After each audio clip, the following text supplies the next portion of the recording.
بات کریں تو دیکھیں بزنس کو بہتر کرنا ہے کسی ملک نے بھی جی تو پہلے اپنی پالیٹکس کو ٹھیک کرے, political stability they. Because political stability ہوگی تو اکنامک سٹیبلٹی ہوگی. یہ نہیں ہو سکتا کہ آپ اکنامک سٹیبلٹی دیں یا اکنامکس پہ بات کریں یا پیسے پہ بات کریں اور پولیٹیکل سٹیبلٹی نہ ہو تو وہ آپ سکسیزفل ہوں گے, آپ ہو ہی نہیں سکتے. So political stability is number one. پھر economic stability right way follow کرتی ہے. جہاں پولیٹیکل سٹیبلٹی ہوگی وہاں آپ کے اپنے پیسے لوگ پیسے لگائیں گے اور باہر والے بھی لگائیں گے. اگر پولیٹیکلی انسٹیبل ہے آپ کو پتہ ہی نہیں ہے کل کو کیا ہونا. اور let me tell you one thing, real estate میں بہت پرابلم ہے اور باقی بزنس میں بھی ہے. پاکستان کی پرابلم یہ ہے کہ لانگ ٹرم تو نہ پالیسی کوئی ہوتی ہے, نہ لانگ ٹرم کوئی گورنمنٹ چلتی ہے, نہ پتہ لگتا ہے. اب آپ کا ایک پرائم منسٹر بھی پورا ٹینیور نہیں کر نہیں سکا. سو لک ایٹ دی انسیکیورٹی. تو جو ایک پرائم منسٹر نے یا ایک گورنمنٹ نے پالیسیز بنائی, جو دوسری آئی اس نے اس کو ریورس کر دیا, تو بزنس مین تو وہیں مارا گیا. اس نے تو اس پالیسیز کے مطابق ایکسپینشن کی. کل مجھے ایک دوست ملا فیصل آباد کا, تو وہ مجھے کہہ رہا تھا کہ فیصل آباد واز بومنگ 3-4 ایئرز بیک اور بڑا بوم ہوا, ہم سب ایکسپینشن میں چلے گئے, ہماری ایک فیکٹری تھی ہم نے 3 لگا دی, اور اب کیا ہے کہ ہماری فیکٹرییں لوہے کے باہر ہم مشینری بیچ رہے ہیں, اور بینک ہم نے انٹرسٹ لیا تھا 11-12% پہ, اب 24% 23% پہ انٹرسٹ وہی آ رہا ہے. تو ہمیں تو سمجھ ہی نہیں آ رہی ہم دیں گے کیا. سو بزنس کی جب پولیٹیکل پالیسیز بدلتی ہیں تو بزنس ساتھ خراب ہو جاتا ہے. تو یہاں پہ اسٹیبل ہے ہی کچھ نہیں, رہا ہی کچھ نہیں. سو دیٹ از وائی آپ کا بزنس مین جو ہے وہ پریشانی میں رہتا ہے, بیکاز اسٹیبلٹی نہیں ہے, and that is our inherited problem. تو پبلک کا یہ بڑا اوپینین ہے ایک طرح سے کہ نواز شریف صاحب آتے ہیں, امپلائمنٹ اپرچونیٹیز بڑھ جاتی ہیں, یہ ہو جاتا ہے وہ ہو جاتا ہے. تو آپ کس طرح دیکھتے ہیں نواز شریف کی واپسی کے ساتھ ساتھ ملک کے حالات کو بدلتا ہوا دیکھتے ہیں آپ, یا آپ کو لگتا ہے کہ یہ ایسے اسٹیٹک ہی رہے گا؟ دیکھیں نواز شریف صاحب آئیں واپس 100 دفعہ آئیں, فری اینڈ فیئر الیکشن ہو, اور اگر نواز شریف صاحب الیکشن میں جیتتے ہیں پھر تو رزلٹ آ جائے گا, پازیٹیو ہوگا.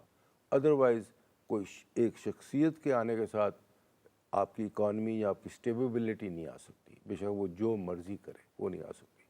Route clause is fair and free election and let the person come whoever comes. تو ادروائز ہماری پرابلم یہ ہے, ہم انڈیویجولس پہ ڈالتے ہیں کہ نواز شریف اچھا ہے یا برا ہے, یا فلانا بندہ اچھا ہے یا برا. اچھا برے کی بات نہیں ہوتی, بے شک بات براڈر سینس میں دیکھتے ہیں. اور اس میں آج تو پاکستان ایک سپر پاورز کی وار گیم میں لوکیشن وائز پھنسا ہوا ہے. اچھا سر, یہ ساری جتنا بھی ہم دیکھیں ارد گرد ہمارے مایوسی کو, اس وجہ سے برین ڈرینیج ہمارے یہاں بہت زیادہ ہو رہا ہے. ہنڈریڈز آف تھاؤزنڈس کی تعداد میں ہمارے 10-12 لاکھ سنا چلے گیا بات. جی ہر سال بڑھتے جا رہے ہیں, اور ایک خاصے میگنیٹیوڈ کے ساتھ بڑھ رہے ہیں وہ بھی. تو اس کو ہمیں کس طرح ٹیکل کرنا چاہیے, اور یہ کیوں اتنا ضروری ہے؟ میں آپ کو اپنا جواب دے دیتا ہوں کہ یہ 2-3 سال سے پہلے کوئی بھی لڑکا میرے پاس اگر آتا تھا, دوست کا بیٹا یا اپنا امپلائی یا کوئی بھی آتا تھا, تو I had 20 suggestions to make him کہ یہ پاکستان میں کام کر لو, یہ کر لو, ورک شاپ کھول لو, یہ کئی چیزیں ہوتی تھیں کہ مجھے پتا تھا کہ he will be better off doing that. آج جو آتا ہے وہ کہتا ہے میں باہر جا رہا ہوں, تو میں کہتا ہوں گڈ لک, بیکاز یہاں کا پتہ کوئی نہیں. تو کم از کم تم جوان لڑکے ہو, تمہاری لائف تو بہتر ہو جائے. آج پتہ کچھ نہیں ہے کہ پاکستان کی کیا سچویشن ہے اور کیا نہیں ہوگی. اور میں ایک اور بات بتاؤں آپ کو کہ we are heading toward a large world war almost, اور اس کا فلیش پوائنٹ آلریڈی رشیا اور یوکرین ہو چکا ہوا ہے. ٹھیک ہے, اور میں کل دیکھ رہا تھا پولینڈ نے کہا 2 سال میں نے اپنی فوج ڈبل کرنی ہے, اور وہ اپنی تیاری کر رہا ہے, بیکاز پولینڈ بھی لگتا ہے ان کے ساتھ, اور پولینڈ بھی آلموسٹ شروع ہونے والا ہے. تو یہ وار میں ڈریگن ہوتے جا رہے ہیں, یہ بگر وار میں. جی اچھا, اوپر سے اکانومی پوری دنیا کی خراب ہو گئی ہوئی ہے, امریکہ کی بھی خراب ہو گئی ہے, چائنا کی بھی کمپیریٹیولی خراب ہو گئی ہے بیکاز آف دی یہ جو کووڈ, اور کووڈ کے بعد یہ جو امریکہ نے سینکشنز لگا دی چائنا پہ, وہ بھی ہو گئی ہے. اور جو یورپ ہے وہ ویسے ہی بہت برے حال میں ہے. تو دنیا کی اکانومی بھی خراب ہے، اور وار اور پاور شفٹ ہو رہی ہے from America, Europe to China. Power shift ہے نا.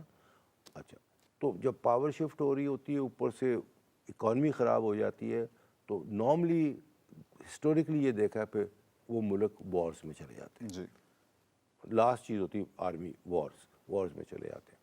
تو اللہ نہ کرے یہ ہو، بٹ میں ہیزیٹنٹ نہیں ہوں گا یہ کہنے کا کہ آج کے حساب کے مطابق بہت چانسز ہیں کہ یہ یوکرین والی وار ایکسپینڈ کرے گی، اور امریکہ کا بیہیویئر ہے کاؤبوئش، اور وہ کبھی برداشت نہیں کرے گا چائنا کو ایکسپینڈ کرنے پہ، جہاں چائنا اس کے سامنے کھڑا ہو سکے. تو اس کے لیے امریکہ بھی اس پہ وار کی تیاری کر رہا ہے، اور درمیان میں مارے ہم جائیں آج گے. بھی چائنا ساؤتھ چائنا سی میں اپنی مشقیں لے کر پھر رہا ہے. So they already getting ready for war with each other. On a lighter note, اگر آج غیر قانونی جتنے بھی ہاؤسنگ اسکیمز ہیں ان کے اوپر ایکشن لینا سٹارٹ ہو جائیں، آپ تو بچ جائیں گے، آپ کے کتنے دوست ہیں جو پکڑے جائیں گے؟ دیکھیں، اس میں بڑی بدقسمتی ہے کہ ہمارے جو بائی لاز بنتے ہیں یا قانون بنتے ہیں جس کے تحت ہاؤسنگ اپروو ہوتی ہے، جی اس میں لکونہ بہت ہیں. اس لیے لوگ اپروول جاتے تھک جاتے ہیں، اور پھر وہ بغیر اپروول کے، پراپر اپروولس کے وہ ہاؤسنگ شروع کر دیتے ہیں. جب شروع کر دیتے ہیں تو اس وقت یہ کہا جاتا ہے ان کو بائی دی اتھارٹیز جو بیٹھی ہوئی ہیں کہ آپ دیکھی جائے گی، آپ کریں کریں کریں. وہ کر دیتا ہے. اس کو جب آپ کہتے ہو کہ نہ کرو، پورا اپروول لے لو، یہ کر لو، وہ کہے گا دیکھی جائے گی.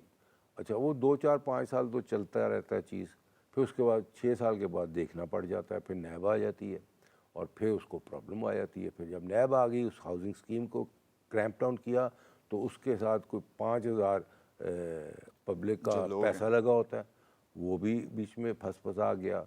تو وہ لوگوں کو بھی کچھ نہ ملا، مالک بھی بیچ میں پھنس گیا، اور نیب کے حوالے چل پڑا. اور جو میں ایک اور بات بتاؤں، جتنی ہماری ریگولیٹنگ اتھارٹیز ہیں، وہ ریگولیٹ تو اپنی جگہ پہ کرتے ہیں، بٹ جو کام ایلیگل ہو رہا ہوتا ہے وہ اس کو اتنا مائنڈ نہیں کرتے کہ ہو رہا ہے. ان ریگولیٹری اتھارٹیز کو وہاں پہ ہی پیسہ بنتا ہے جب کوئی ایلیگل کر رہا ہوتا ہے، تو وہ اپنا پیسہ بنا رہے ہوتے ہیں. سو اچھا، پھر ریئل اسٹیٹ کا بزنس ہے، یہ لانگ ٹرم ہوتا ہے. جی میں نے آج پروجیکٹ شروع کیا تو میں نے 10 سال کا ایکسپوجر لینا ہے کہ 10 سال میں لاز کیا کہتے ہیں، سچویشن کیا ہے، سارا کچھ کیا ہے. اگر 2 سال کے بعد لاز ہی بدل جاتے ہیں یا کوئی چیز ہی بدل جاتی ہے، وہ جس کو کہتے ہیں جی براؤن ایریا جہاں ہاؤسنگ ہو سکتی ہے، ماسٹر پلان ہی بدل جاتا ہے، تو میرا تو کوئی قصور نہیں.